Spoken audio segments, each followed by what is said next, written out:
완전함에 행하다라는 말씀의 제목입니다. 이 완전하다라고 말한 것은 성경에서 하나님이 아브라함에게 명령하셨을 때의 첫 번째 명령이 너는 내 앞에서 완전할지어다 라는 뜻이었습니다. 그런데 이 성경에서 하나님께서 완전하다라고 말했을 때 100%의 거룩을 이야기하는 것은 아닙니다. 사람이 하나님 앞에 완전할 수 없죠. 완전하신 분은 하나님밖에 계시지 않습니다. 그런데 하나님이 아브라함에게 너는 내 앞에서 완전할지어다 라고 명령하셨죠. 또한 예수님이 제자들에게 뭐라고 그랬냐면요, 하늘에 계신 너희 아버지와 같이 너희도 완전할 것이다 라고 말씀하셨어요. 그런데 우리가 생각하는 것처럼 이 완전함은 100%의 죄가 아무것도 없는 상태, 그것이 아닙니다. 여기서 말씀하시는 완전함은 하나님께 소망을 두고, 즉 하나님을 믿는 믿음이 어느 순간에서도 흔들리지 않아야 한다라는 뜻입니다. 즉 네가 가지고 있는 믿음이 내 안에서 흔들림이 없어야 한다라는 완전함입니다. 즉 우리의 행위의 완전함이나 거룩의 100%의 완전함이 아니라 하나님을 신뢰하는 믿음의 완전함입니다. 하나님께서 아브라함을 보고 너는 내 앞에서 완전할지어다 라는 것은 너의 믿음이 어떠한 경우에서도 흔들리면 안 된다라는 말씀입니다. 다윗을 보면 하나님과 같이 온전해지고 완전해지기 위해서 다윗은 투쟁하고 애쓰고 힘썼다는 것을 우리가 보게 됩니다. 그가 이렇게 고백합니다. 내가 나의 완전함에 행하여 싸우며 흔들리지 아니하고 여호와를 의지하여 싸우니 여호와여 나를 판단하소서. 하나님, 나는 죄가 없잖아요. 나는 잘못이 없잖아요. 내가 잘했잖아요. 그래서 다윗이 당당한 것이 아닙니다. 다윗은 자신의 허물과 잘못들을 압니다. 창세기에 보면 성경에 노아를 보고 그가 당대에 하나님 앞에서 완전한 자였다 이렇게 기록하고 있습니다. 노아가 죄가 없었을까요? 아니요. 그도 사람이었고 희로애락을 경험하고 한 가족 구성원의 리더였고 이웃과 피부를 맞대고 함께 공동체로 살아가는 평범한 사람이었습니다. 그런데 하나님께서 노아를 보고 당대에 완전하다 말씀하신 것은 노아는 율법적으로 행위적으로 그의 생각적으로 완전한 거룩한 깨끗한 사람이 아니라 그가 하나님께 대한 신뢰의 믿음이 흔들리지 않았다라는 뜻입니다. 그러기에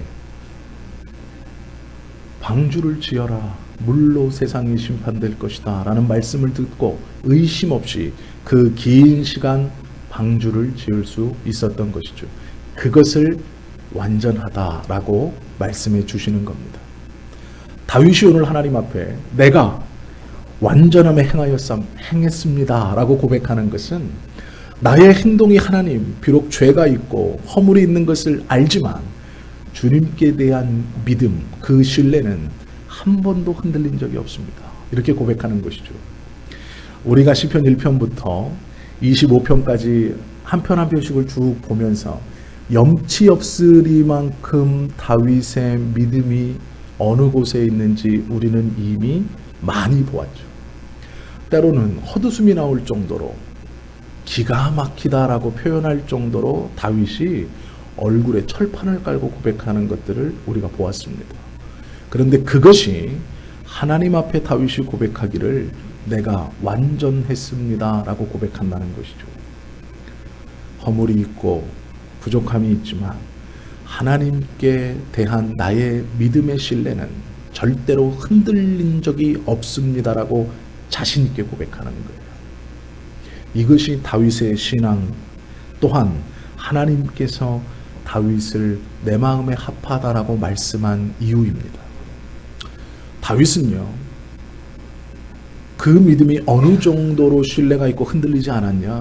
하나님, 나를 판단하십시오 라고 말합니다. 세상에 하나님 보고 피조물이 하나님 나를 판단해 보세요. 내가 완전하잖아요. 이렇게 말하는 거예요. 감히 누가 그럴 수 있어요? 아니, 우리는 부인에게 나를 판단해라. 내가 완전해. 그럼 그냥 쫓겨나요. 그래, 내가 판단해 볼게. 쫓겨나야죠. 뭐 방법이 있어요? 쫓겨나야죠. 그거 아시죠? 남편은 부인을 판단할 수 없습니다. 제가 지은 죄가 있어서 이렇게 여성분들에게 잘 보이려고 하는 거예요. 웃자고 한 얘기입니다. 아시죠? 네. 다윗은요, 놀랍게 말해요. 하나님 앞에 하나님 나를 판단해 보세요라고 말해요.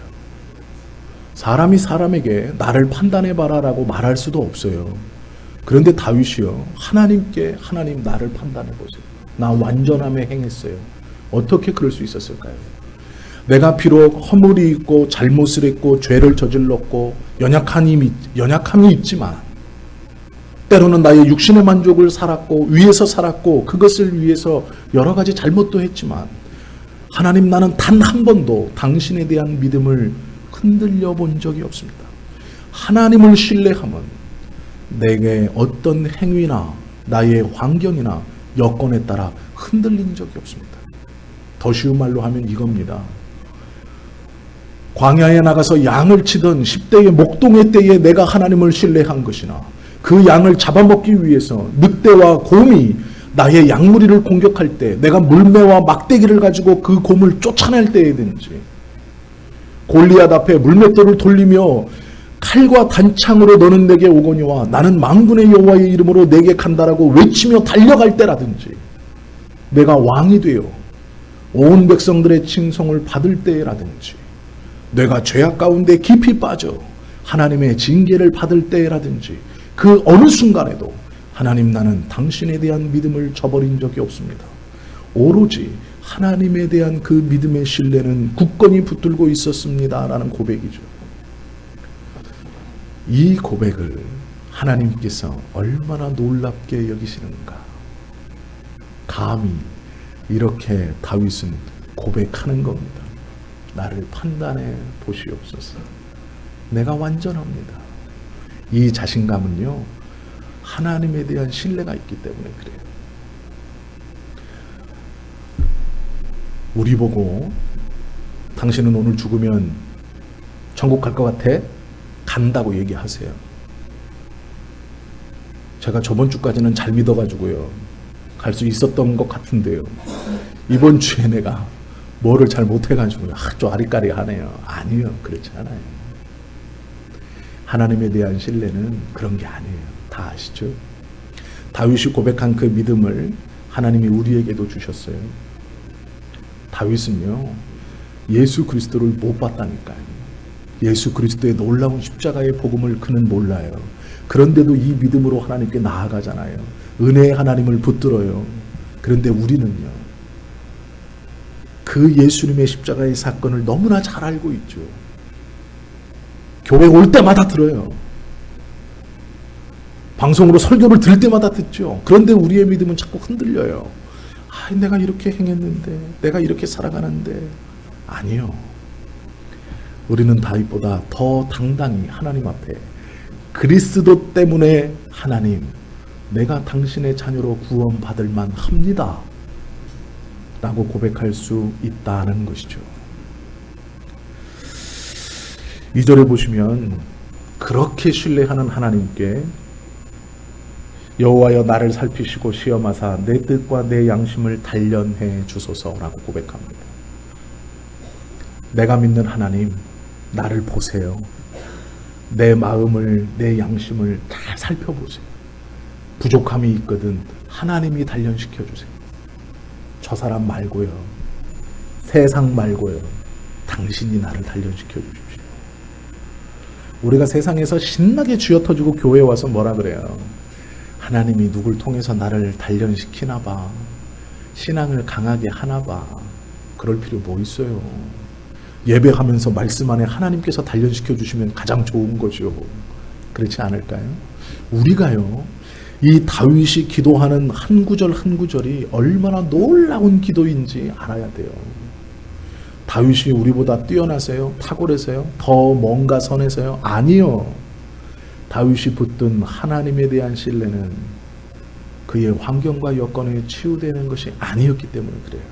좌지우지되지 않았어요.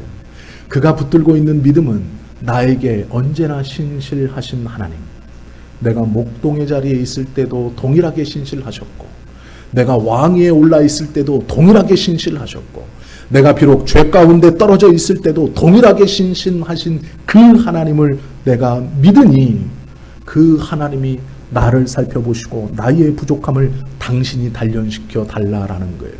세상 믿지 않는 사람, 세상의 평지와 풍파를 통해서, 세상 파도를 통해서 나의 믿음을 단련시키는 것이 아니라 당신의 말씀과 당신의 뜻으로 나를 단련시켜 주십시오라고 요구할 수 있는 거예요. 그 믿음이 있기 때문이죠. 우리 또한 그 믿음을 가지고 있습니다. 나의 믿음이 어떠한 것인지, 우리의 믿음이 어떠한 것인지를 모르기 때문에 우리가 자꾸 뒤로 물러나는 것이죠. 하나님께서요, 구약에 보면 믿음을 인정한 몇 안 되는 사람 중 욥이 있습니다. 사단이 하나님 앞에 왔을 때 욥기의 시작은 네가 세상을 두루 다녀보고 왔느냐? 예. 그럼 그 중에 내 종 욥을 유의하여 보았느냐? 그가 완전한 자다라고 말합니다. 그가 내 앞에서 보여지는 자다라고 자랑을 해요. 그런데 그때의 완전함도 어떤 걸까요? 욥이 죄가 없어서요? 아니요. 하나님에 대한 신뢰를 욥은 저버리지 않아요. 자녀 10명이 하루아침에 집이 무너져 폭삭 주저앉아 죽었을 때에도 그는 그 부인이 이 정도 됐으면 하나님을 저주하고 자살해라 라고 저주하고 떠나가려고 했을 때에도 그의 고백은 내가 하나님께 복도 받았으니 이 고통도 받는 것이 아니겠느냐. 그리고 욥이 친구들이 와서 위로한다랍시고 너의 숨은 죄를 회개하라 라고 말했을 때 그가 어떻게 말씀하시는 줄 아세요? 23장 10절에 그가 나를 단련하신 후에 내가 정금같이 나오리라 고백합니다. 누가 단련해요? 하나님이 단련하는 거예요. 믿음의 사람을 누가 단련합니까? 하나님이 단련하는 거예요. 저와 여러분들을 누가 단련해요? 하나님이 단련해야죠. 그런데 우리는 세상에서 쥐어터지고 세상에서 단련받고 왔대요. 내가 하나님의 것인데 하나님이 나를 양육하시고 훈육하셔야지. 내가 하나님의 것인데 왜 내가 세상에서 쥐어터지고 들어와요? 왜 거기서 상처받고 와가지고 하나님 앞에 하나님 나를 단련하셨군요. 아니요. 하나님이 우리를 단련하셔야 되는 거죠. 그것이 맞는 거죠. 다윗의 이 고백은요, 교만한 고백이 아닙니다.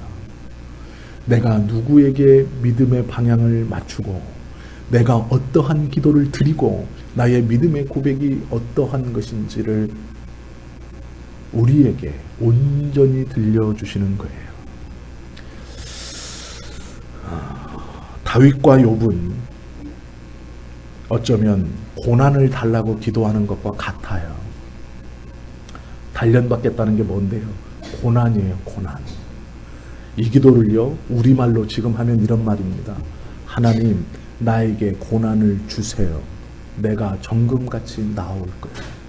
하나님, 나에게 고난을 주세요. 내가 단련될 거예요. 라고 기도하는 겁니다.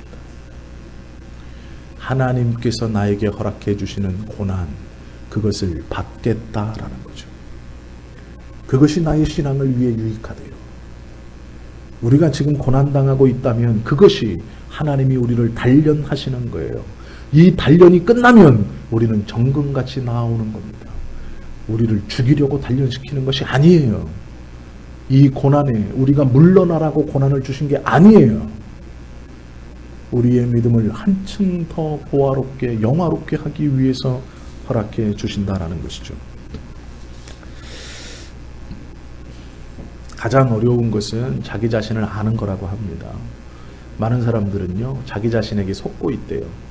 내가 열심히 일하면 돈 벌 거야. 죽어라고 이래요. 돈 안 벌립니다. 경험해 보셨잖아요. 속는 거예요. 내가 운동 열심히 하면 건강하게 100살까지 살 거야. 그러면서 픽픽 쓰러지는 사람 많아요. 경험해 보셨잖아요. 주변에서 많이 보셨잖아요. 자기 자신을 속이는 거예요. 네가 뭔가 열심히 하면 너 잘 될 거야. 네가 뭔가 열심히 하면 너 괜찮아질 거야. 네가 뭔가 열심히 하면 어떠한 열매가 있을 거야. 자기 자신을 자꾸 속여요. 거기에 하나님은 없어요. 이 정도 일은 내가 하는 거야. 아니요, 그렇지 않죠. 믿음의 사람은 그 열심에 하나님의 뜻이 함께 해야 되는 거예요. 하나님, 내가 부지런히 살겠습니다. 내가 이것을 부지런히 살아 경제적인 이득을 위해서 부지런히 사는 게 아니라 당신의 뜻에 순종하여 모든 일에 죽게 하듯 하며 하나님께서 맡겨주신 사명과 소명으로 알고 최선을 다하여 부지런히 살겠습니다. 그때 하나님이 부으시는 거예요. 그런데 우리는요, 우리 스스로 내 자신을 속여요. 네가 열심히 하면 돼. 게으름 피지 않으면 성공할 수 있어. 네가 열심히 하고 너는 할 수 있어. 아니요. 하나님께 기도하고 그 하나님의 뜻 안에서 열심을 내고 옳은 방향으로 달려가야만이 하나님이 채워주시는 거예요. 우리는 많은 부분 우리가 우리 자신에게 속는다는 것을 알아야 해요. 시험은 내가 깨닫지 못하는 것을 깨닫게 하려고 주시는 거예요. 내가 이쪽 부분에 대해서 모르기 때문에 하나님이 시험을 줘서 그쪽 부분을 알게 하시기 위해서 우리에게 주시는 경우들이 많아요. 다윗은 이렇게 기도하는 거죠. 하나님, 나를 단련해 주십시오. 내가 나의 부족함을 채워가겠습니다. 하나님께서 주시는 그 고난을 나를 단련시키는 것으로 알고 기쁘게 받겠습니다 라고 해요. 그러면서 4절과 3절과 4절은 이렇게 말하죠. 주의 인자하심이 내 목전에 있나이다. 내가 주의 진리 중에 행하여 허망한 사람과 같이 앉지 아니하였사오니 간사한 자와 동행하지도 아니하리이다. 하나님의 단련을 받는 중에 나는 우상 숭배자와 같이 허망한 말, 허탄한 것 바라지 않겠습니다. 하나님께서 나를 단련하실 때에 내가 행악자들과 동행하지 않겠습니다. 세상의 방법을 동원하여 무엇인가 하려고 하지 않겠습니다 라는 것이죠. 주의 인자가 내 앞에 있으니 내가 그것을 향하여만 가겠습니다 라는 거예요. 즉 세상의 방법이 아닌 하나님의 방법으로 나아가겠습니다 라는 것이죠. 내가 행악자의 집회를 미워하오니 악한 자와 같지 않지 않겠습니다. 6절과 7절은 이렇게 말합니다. 여호와여, 내가 무죄함으로 손을 씻고 주의 제단에 두루다니며 감사의 소리를 들려주고 주의 기이한 모든 일을 말하리이다. 하나님께서 내게 베풀어 주신 은혜를, 그 단련 가운데 깨달은 그 하나님의 은혜를 내가 감사히 말하겠습니다. 내가 그것들을, 주님의 은혜를 간증하며 살겠습니다 라는 것이죠. 다윗이 지금 20편, 25편을 쓸 때는 어떠한 일을 겪었을 때냐면요, 압살롬이 자기가 정말로 사랑했던, 가만히 있었으면 그 다음 왕이 됐어요. 솔로몬이 아니라 압살롬이 가만히만 있었으면 왕이 됐어요. 성경의 기록대로 머리부터 발끝까지 흠이 없이 육체적으로도 완벽했고 얼굴도 잘생겼고 그의 머릿결도 얼마나 좋았는지 성경에서 남성을 가리켜서 그의 머릿결을 3단으로 묶었는데도 풍성했다.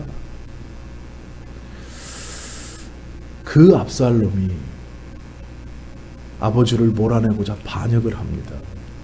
옷도 입지 못하고 맨발로 덮고 자던 이불을 둘러쓰고 야산을 통해 도망가면서 저 멀리 시므이가 비루한 자여, 다윗을, 도망가는 다윗을 보고 네가 사울을 그렇게 내쫓고 죽이고 왕위를 차지하더니 너 봐라, 아들에게 쫓기지 않냐, 잘 되었다.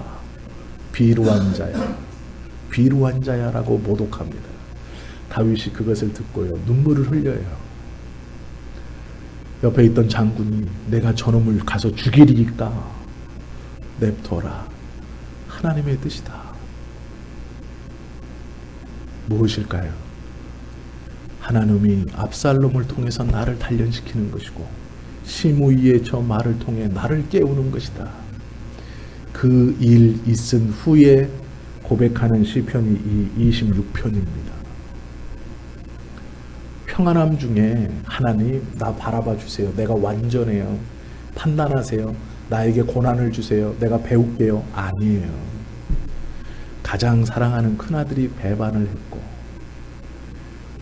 자기는 사울의 후손이라고 날 때부터 장애가 있었던 그 시므이를 데려다가 왕의 상에서 왕족처럼 그래도 궁일한 마음으로 대접했던 그 시므이가 자기 앞에서 감사합니다 웃고 있었던 그 시므이가 자기가 정말로 아무것도 없이 쫓겨갈 때 산귀퉁이에 서서 도망가는 다윗을 보고 큰 소리로 조롱했던 그 시므이의 행위를 보고서도 그것을 겪은 뒤에 하나님 나에게 고난을 주세요. 내가 배우겠습니다. 라고 고백하는 거예요.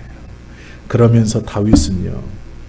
주님의 인자가 그 고통이 나에게 간증거리가 됩니다. 그것을 통해 내가 성숙했습니다. 라고 고백하는 거죠. 이러니 하나님이 다윗을 마음에 들지 않아 하실까요? 마음에 들죠. 이러니 다윗과 동행하시죠. 이 정도의 믿음의 고백을 하고 이 정도의 믿음을 붙들고 있으니 내가 너를 보아 너의 자식들도 복준다고 하는 거예요. 8절 9절에 보면 이렇게 고백합니다. 여호와여 내가 주께서 계신 집과 주의 영광이 머무는 곳을 사랑합니다. 아들이 배반하고 내가 그렇게 사랑을 베풀었던 그 시므이가 내가 아무것도 없이 쫓길 때 그렇게 저주했다면 하나님 이게 뭡니까?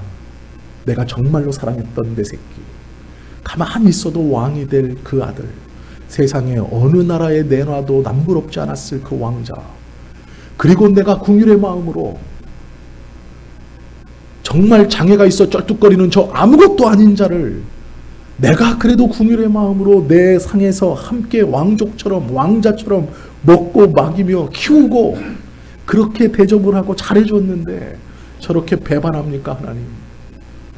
내가 날마다 주의 성전에 올라가며 찬송하고 내려오며 찬송하고 조그만한 일이 있으면 주님 앞에 나아가 예배하고 손을 잡고 그렇게 백성들을 불러 모아 영광의 하나님을 가르쳤고 노래했는데 이게 왜 무슨 일입니까? 라고 할 수 있죠. 아마 우리는 그랬을 겁니다. 내가 어떻게 했는데요 하나님? 내가 하나님을 어떻게 믿었는데요? 그랬겠죠. 저는 그랬을 거예요. 저 같으면 그랬을 겁니다. 그러나 다윗은 그렇게 말하지 않아요. 주의 은혜가 주의 장막이 주님이 계신 집을 내가 사랑합니다. 이것은 놀라운 믿음의 고백이죠. 또한 우리가 이렇게 고백해야 할 믿음이죠. 어렵고 힘들고 고난 가운데 우리가 그 시간을 통과했다면 하나님 어찌하여 나에게 이런 일이 있습니까가 아니에요. 하나님께서 듣고 싶으신 믿음의 고백은 여전히 주님을 사랑하고 신뢰합니다. 그 고난을 통해 나를 성장시키시려고 나의 믿음을 더욱더 성장시키시려고 하셨던 당신의 뜻을 깨달아 여전히 그 하나님을 신뢰합니다.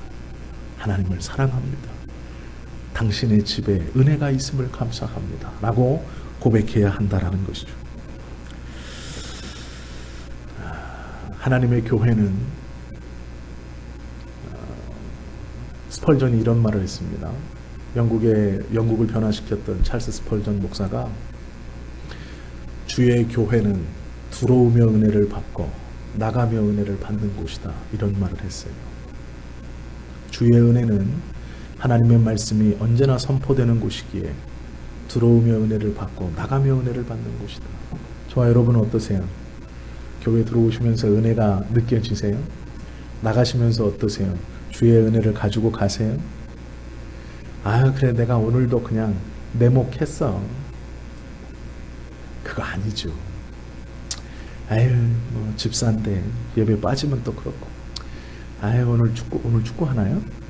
제가 월드컵에 관심이 없어가지고 아유 축구하는데 그래도 금요일인데 철야 가야지. 안 가면 좀 마음 찝찝하고. 아니요, 그건 아닌 거죠. 다윗은 고난을 경험한 후에도 주의 집과 주의 영광이 머무는 곳을 내가 사랑합니다. 이렇게 고백해요. 고난이 있어도 우리의 믿음의 고백도 그래야 할 줄을 믿습니다. 10절과 11절 보시면 그들의 손에 사악함이 있고 그들의 오른손에 뇌물이 가득하오나 나는 나의 완전함에 행하오리니. 여기서 완전함은 뭐라고요? 하나님에 대한 변치 않는 신뢰. 내가 지금 고통을 당하고 있었지만, 고통 가운데 있지만, 그 아픔 가운데 있지만 나는 저들처럼 세상의 방법으로 그것을 하려고 하지 않고 하나님의 은혜의 집을 사랑하고 하나님에 대한 신뢰 안에서 내가 행하고 있습니다라고 고백하는 거예요. 나를 속량하시고 내게 은혜를 베푸소서. 나를 살펴보세요 하나님. 그리고 은혜를 베풀어 주십시오라는 것이죠. 내 발이 평탄한 데에 섰사오니 무리 가운데에서 여호와를 송축하리이다. 다윗이 평탄한가요? 아니요, 평탄하지 않아요. 큰아들이 반역을 일으켜서 죽었는데요. 어떻게 평탄해요? 그 시므이가 아직도 살아서 내 앞에서 먹고 마시고 있는데요. 어떻게 그게 평탄해요? 속이 안 뒤집어져요? 다윗도 사람입니다. 뒤집어져요. 다윗의 기도가 얼마나 거친지 아시잖아요. 원수 앞에서, 그의 목 앞에서 내게 상을 베푸시고 내 잔을 넘치게 해주십시오. 제 앞에서. 하나님, 그래야 됩니다. 나는 주님을 사랑하는데 쟤는 주님을 안 사랑해요. 내 앞에서 쟤를 혼내주세요 라고 다윗은 기도해요. 그의 기도가 얼마나 거친데요. 그런데 그 거친 다윗이요, 이런 마음이 없었겠습니까? 있지요. 이 분노와 슬픔이 없었겠어요? 압살롬을 잃어버린 슬픔, 또한 그 아들에 대한 안타까움, 그리고 서운함, 눈앞에서 여전히 식탁 가운데 보이고 있는 시므이, 없었겠습니까? 그런데 그것을 눌러요. 은혜로 이겨냅니다. 그 마음을 가지고 하나님께 고백해요. 내가 당신의 집과 당신의 은혜가 머무는 곳을 사랑합니다. 그리고 하나님, 나를 판단해 보십시오. 나에게 그리고 은혜를 허락해 주십시오. 내가 그의 은혜를 받아, 당신의 은혜를 받아 평탄한 곳에 서서 하나님을 송축하겠습니다 라는 거예요. 우리가 시편을 하나하나 보시고 다윗의 이 신앙 고백을 함께 보면 다윗은 참으로 많은 허물이 있는 사람이에요. 그런데 그 다윗의 고백은 참으로 놀라워요. 무슨 자기 자신은 잘못한 것이 하나도 없는 사람처럼 매일 기도해요. 그리고 그 은혜를 사모해요. 왜요? 하나님에 대한 믿음의 신뢰가 흔들리지 않기 때문이죠. 저와 여러분들도 마찬가지죠. 하나님에 대한 굳은 신뢰가 흔들리시면 안 돼요. 우리가 날마다 감사하고 기뻐할 수 있는 여러 조건 중 그 하나님이 나를 불러서 선택하셨다는 이 놀라운 복음이 우리 안에 굳건하게 자리 잡고 있어야 돼요. 그리고 그 하나님에 대한 신뢰가 어떠한 경우에서도 흔들림이 없어야 돼요. 다윗처럼 내 발이 평탄한 데에 섰사오니 무리 가운데에서 여호와를 송축하겠습니다라고 고백할 수 있는, 또한 다윗처럼 여호와여, 내가 주께서 계신 집과 주의 영광이 머무는 곳을 사랑합니다. 어떠한 상황에서도 고백할 수 있는, 그리하여 다윗이 누린 이 믿음의 놀라운 은혜를 풍성히 누리며 살아가는 저와 여러분 모두가 되실 수 있기를 예수님의 이름으로 축원합니다. 기도하시겠습니다.